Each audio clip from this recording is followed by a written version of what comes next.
ಕೆಲವೇ ಕ್ಷಣಗಳಲ್ಲಿ ಶಿಕ್ಷೆಯ ಪ್ರಮಾಣ ಪ್ರಜ್ವಲ್ ರೇವಣ್ಣ ವಿಚಾರದಲ್ಲಿ ಪ್ರಕಟ ಆಗಲಿಕ್ಕಿದೆ. ಹೀಗಾಗಿ ಒಂದು ಕುತೂಹಲ ಅಂತೂ ಇದ್ದೇ ಇದೆ.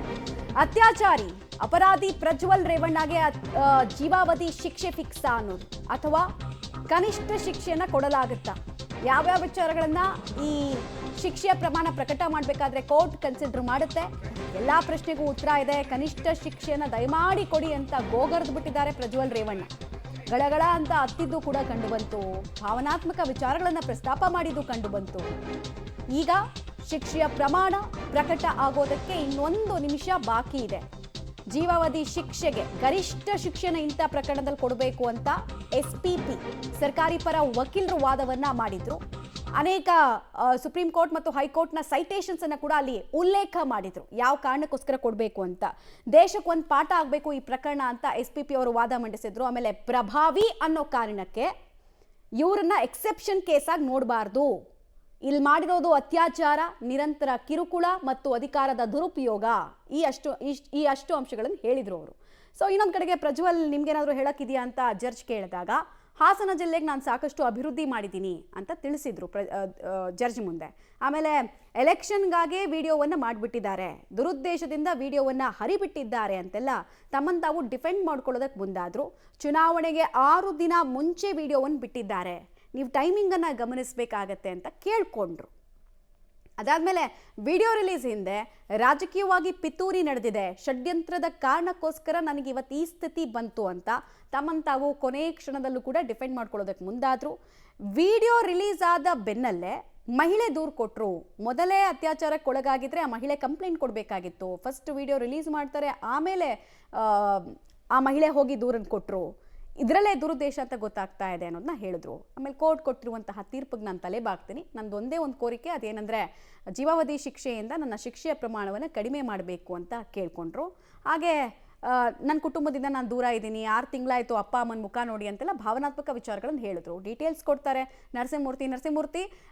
ಕೆಲವೇ ಕ್ಷಣಗಳು ಮಾತ್ರ ಬಾಕಿ ಇದೆ, 2:45ಕ್ಕೆ ತೀರ್ಪು ಅಂತ ಹೇಳಿದ್ರು. ಸೊ ಸಮಯ ಆಗಿದೆ, ಏನಾಗಬಹುದು ಅನ್ನುವಂತಹ ಒಂದು ಕುತೂಹಲ ಎಲ್ರಿಗೂ ಇದೆ ಈ ಪ್ರಕರಣದಲ್ಲಿ. ನಿಜ ಮಮತಾ, ಇನ್ನೇನು ಕೆಲವೇ ಕ್ಷಣಗಳಲ್ಲಿ ಜನಪ್ರತಿನಿಧಿಗಳ ವಿಶೇಷ ನ್ಯಾಯಾಲಯದಿಂದ ಪ್ರಜ್ವಲ್ ರೇವಣ್ಣಗೆ ಎಷ್ಟು ವರ್ಷ ಶಿಕ್ಷೆ ವಿಧಿಸಬಹುದು ಅನ್ನೋ ಬಗ್ಗೆ ತೀರ್ಪು ಹೊರಬರಲಿದೆ. ಈ ತೀರ್ಪು ಬರೋದಕ್ಕೂ ಮೊದಲು ಬೆಳಿಗ್ಗೆ ಪ್ರಜ್ವಲ್ ಪರವಾಗಿ ಅವರ ವಕೀಲರಿರ್ಬೋದು ಮತ್ತು ಸರ್ಕಾರಿ ವಕೀಲರಿರ್ಬೋದು ಸಾಕಷ್ಟು ಸುದೀರ್ಘವಾಗಿ ಒಂದಷ್ಟು ಆರ್ಗ್ಯುಮೆಂಟನ್ನು ಸಲ್ಲಿಕೆ ಮಾಡಿದ್ದಾರೆ. ಇಲ್ಲಿ ಇಬ್ಬರು SPPಗಳು BN ಜಗದೀಶ್ ಇರ್ಬೋದು ಮತ್ತು ಅಶೋಕ್ ನಾಯಕ್ ಇರ್ಬೋದು, ಈ ಇಬ್ಬರು ಕೂಡ ಸುದೀರ್ಘವಾಗಿ ವಾದ ಮಂಡನೆಯನ್ನು ಮಾಡಿದ್ದಾರೆ. ಪ್ರಜ್ವಲ್ ಮೇಲೆ ಗುರುತರವಾದಂತಹ ಆರೋಪ ಇದೆ. IPC section 376 subsection N subsection 2 ಅಡಿ FIR ದಾಖಲಾಗಿದೆ. ಈ FIRನಲ್ಲಿ ಶಿಕ್ಷೆಯನ್ನು 10 ವರ್ಷದಿಂದ ಜೀವಾವಧಿ ಶಿಕ್ಷೆಯವರೆಗೂ ಕೂಡ ವಿಧಿಸಬಹುದಾದಂತಹ ಶಿಕ್ಷೆಯನ್ನು ಈ ಒಂದು ಸೆಕ್ಷನ್ ಒಳಗೊಂಡಿದೆ. ಹೀಗಾಗಿ ಈ ಪ್ರಕರಣದಲ್ಲಿ ಜೀವಾವಧಿ ಶಿಕ್ಷೆಯನ್ನು ನೀವು ವಿಧಿಸಬೇಕು ಅನ್ನೋ ನಿಟ್ಟಿನಲ್ಲಿ ಈಗಾಗಲೇ ಆರ್ಗ್ಯುಮೆಂಟನ್ನು ಸಲ್ಲಿಕೆ ಮಾಡಿದ್ದಾರೆ. ಇಲ್ಲಿ BN ಜಗದೀಶ್ ಆರ್ಗ್ಯುಮೆಂಟನ್ನು ಸಲ್ಲಿಕೆ ಮಾಡ್ತಾ ಈ ಪ್ರಕರಣದಲ್ಲಿ 2 ವಿಚಾರಗಳನ್ನು ನಾನು ಪ್ರಮುಖವಾಗಿ ಕೋರ್ಟ್ನ ಗಮನಕ್ಕೆ ತರೋದಕ್ಕೆ ಬಯಸ್ತೀನಿ. ಕಾರಣ, ಇಲ್ಲಿ ಸಂತ್ರಸ್ತ ಮಹಿಳೆ ಏನಿದ್ದಾಳೆ ಆಕೆ ಅನಕ್ಷರಸ್ತೆ, ಆಕೆ ದುಡಿದು ತಿನ್ನೋದಕ್ಕೆ ಕೂಲಿ ನಾಲಿ ಮಾಡೋದಕ್ಕೆ ಅಂತೇಳಿ ಇವರ ಮನೆಗೆ ಕೆಲಸಕ್ಕೆ ಬಂದಂತಹ ಸಂದರ್ಭದಲ್ಲಿ 20,000 ಸಂಬಳಕ್ಕೆ ಬಂದಂತಹ ಸಂದರ್ಭದಲ್ಲಿ 10,000ವನ್ನು ಕೊಟ್ಟು ಕೆಲಸವನ್ನು ಮಾಡಿಸ್ಕೊಂಡಿದ್ದಾರೆ. ಈತ ಕಾನೂನನ್ನು ಮಾಡುವಂತಹ ಸಂಸತ್ ಸದಸ್ಯನ ಸ್ಥಾನದಲ್ಲಿದ್ದರೂ ಕೂಡ ಇಂತಹ ನೀಚ ಕೆಲಸವನ್ನು ಮಾಡಿದ್ದಾನೆ ಅನ್ನೋ ಮಟ್ಟಿಗೆ ಕೋರ್ಟ್ನಲ್ಲಿ ಒಂದಿಷ್ಟು ಆರ್ಗ್ಯುಮೆಂಟನ್ನು ಸಲ್ಲಿಕೆ ಮಾಡಿದ್ದಾರೆ.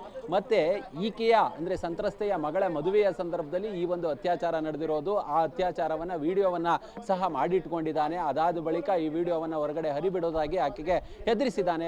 ಸಹಜವಾಗಿ ಇವರೆಲ್ಲರೂ ಕೂಡ ಪ್ರಭಾವಿಗಳು, ಬಲಾಢ್ಯರು, ದುಡ್ಡಿರುವಂಥವರು. ಹೀಗಾಗಿ ಆಕೆ ಭಯದಿಂದ ಸುಮ್ಮನಾಗಿದ್ದಾಳೆ, ದೂರು ಕೊಡದೆ. ಹೀಗಾಗಿ ಇಲ್ಲಿ ಕಠಿಣ ಶಿಕ್ಷೆಯನ್ನು, ಗರಿಷ್ಠ ಶಿಕ್ಷೆಯನ್ನು ಮಾನ್ಯ ನ್ಯಾಯಾಲಯ ವಿಧಿಸಬೇಕು ಅನ್ನೋ ಮಟ್ಟಿಗೆ BN ಜಗದೀಶ್ ಅಭಿಪ್ರಾಯವನ್ನು ಪಟ್ಟರು. ಅದಾದ ಬಳಿಕ SPP ಅಶೋಕ್ ನಾಯಕ್ ಮಾತನಾಡಿ ಅವರು ಕೂಡ ಇಲ್ಲಿ ಗರಿಷ್ಠ ಶಿಕ್ಷೆಯ ಜೊತೆಗೆ ದಂಡದ ಪ್ರಮಾಣವನ್ನು ಕೂಡ ಹೆಚ್ಚು ಮಾಡಬೇಕು.